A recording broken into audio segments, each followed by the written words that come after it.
এই দুনিয়ায় যে হাসে হতে পারে কিছু সময় পরে সে কাঁদবে, এই দুনিয়ায় যে কাঁদে হতে পারে 10 দিনের মাথায় সে হাসবে।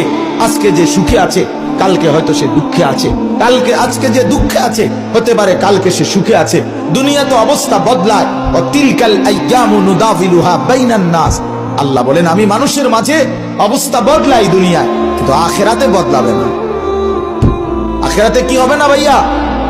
যেন তোমরা যারা ছেলেরা আছো তোমরা নিজেরে আরেকবার ভাবতে শিখো, তুমি মুসলমান, তুমি মানুষ। নিঃস্ব অবস্থায় কি দোয়া করতে পারেন একজন মানুষ, এই দোয়াটা শিখে নেন, ইনশাআল্লাহ আপনার জীবনের সমস্ত সংকট কেটে যাবে ইনশাআল্লাহ। আমি নিজেও দোয়াটা বেশি বেশি করার চেষ্টা করি। দোয়াটা হচ্ছে রব্বি ইন্নী লিমা আনজালতা ইলাইয়া মিন খায়রিন ফাকির। অর্থ হচ্ছে, হে আল্লাহ, তুমি তোমার পক্ষ থেকে আমার উপরে যে নেয়ামতগুলো দিবে আমি এর জন্য ফকির হয়ে বসে আছি।